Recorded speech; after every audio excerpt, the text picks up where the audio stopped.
guess there are just a couple more things I'd want to say, which first, part of the difficulty or a way to come at this issue is that people do seem to have this tendency to think about knowledge out there just in the world as if it's known but not known by anyone. As if once it's in a book, now it's been secured and it's open and available for everyone in the society, which assumes that it could be recovered by anyone who looked at it, independent of how competent they are at reading it, and it also kind of assumes that it will have the same value, relevance, and pertinence independent of the particular people in the particular situations. I mean, as Socrates suggests, a book continues to say the same thing over and over no matter what you ask it.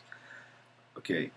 Part of the problem that I see as well is that, at least in the communication field, it's like there are some people who, when you ask them what they study, they'll give you a topic. They'll say, I study comfort giving, or I study social support, or they'll say, I study cognitive dissonance.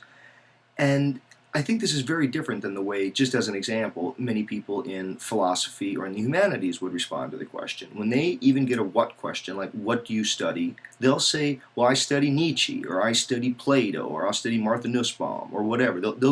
Maybe they'll give a topic, but they'll quickly qualify it with the particular people.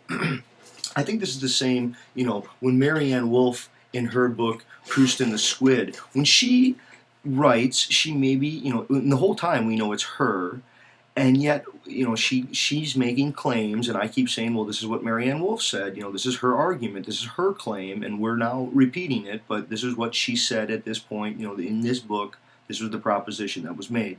In her text, she, at many, many points, when she lays a heavy claim, when she wants to lay a serious claim about the structure and function of neurophysiology, the way that the brain actually reroutes itself, claims about depth reading, the need for a good 2-hour spell to bring about the neurophysiological changes that you're after. When she does that, almost every time she cites a particular scholar in a particular research program that found that. She doesn't act as if the knowledge was just out there. She says, well, in a study done by so-and-so. Now, here's where it gets interesting, and this is where I would sort of follow up on what Pat was talking about. And again, I can't say enough how much I think that Pat's video is very engaging. There's so much that's right-minded about it. I mean, I couldn't agree more with part of the concern here.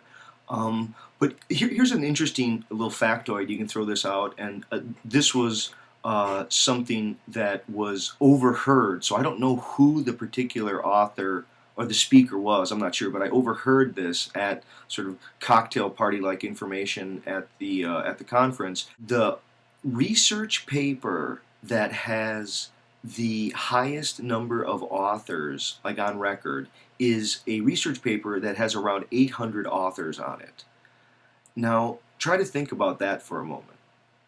What does it mean to say that there was a paper that was written by 800 people? There's a sense at which, in Pat's argument before, it was kind of like he was saying, well, if Hawking hadn't come along, someone else kind of would have done it. Okay. Because it's always already collective, well, then there really was never an author to begin with. Now, I agree with that. Yeah, authorship is kind of dubious. It's a hoax. Somehow the author channels a multi-voicedness. And there is, one's voice is made up in a tapestry of other voices, and we're always indebted to others, and to particular others, and that's the question. It's not do you read, but who do you read? I think part of the problem that I've tried to suggest about this is that even words aren't, they're not things in space and time. Even spoken words give an interiority, an inviting in, but the knowledge isn't in the words, because if you don't know the language, then where is that knowledge? I mean, the question of where is the knowledge is a fun way to get at it.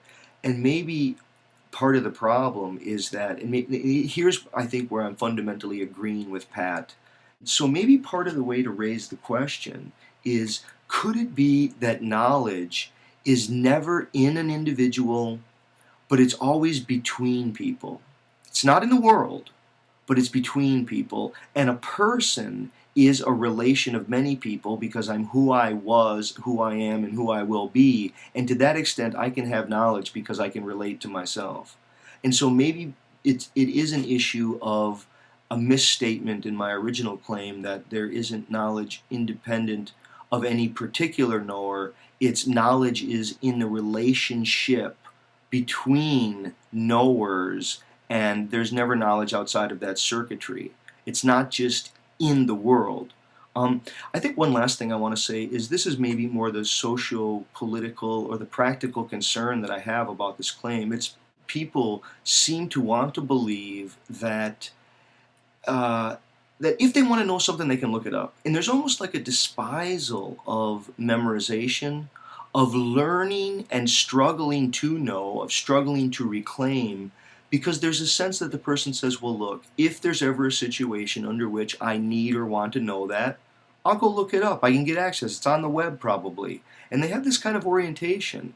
And when you try to ask what that will mean for questions like vocabulary, and literacy is one of the great places where your vocabulary will really grow because you're going to encounter words from different eras and different people, and different speech genres give you so much access to a wide vocabulary. But as vocabulary itself starts to wane and people's vocabularies and lexicons become smaller and smaller, what will that mean? See, now here's an interesting question. I want to ask this to Pat. Are words something you know or something you know with? What is the relation of words to knowledge? It seems like I don't simply know a word. Words are what I know the world with. And to that extent, when young people or old people, people in general, when they come to just disregard the importance of growing their vocabularies so that they can be a learner who would be able to know with greater depth, with greater range, that seems to me a real problem. I mean, what kind of conversation is going to go on between people who are going to have to look up the words they're going to use to produce their utterances? How will they do the Google search for the word they don't know?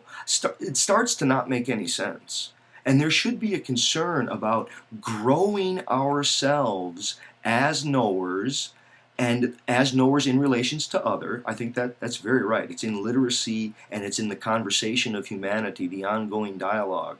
But the concern is that the belief that knowledge is out there in the circuitry independent of particular others. There's a wonderful book by Harriet Zuckerman I would recommend. It's called Scientific Elite on the Sociology of Nobel Prizes. What she found, and this was, I guess, dated a little while back, and after she produced it, I wonder if that affected the way that this was done. So for people who don't like the Nobel Prize, here's further warrant for you. In the Scientific Elite, she argues, and she has a graphic display of it so you can see it very clearly, the people who won the Nobel Prize for Physics, Chemistry, and Biology during a series of years, and it was a bulk of years. I mean, this was, again, it's a dated book. It's maybe about 15 years old, where she'll show that every person who got the Nobel Prize studied with someone who already had one. And it seems like the relation of one individual to the particular other individual is so much more important than this knowledge stuff out in the air. Okay, thanks.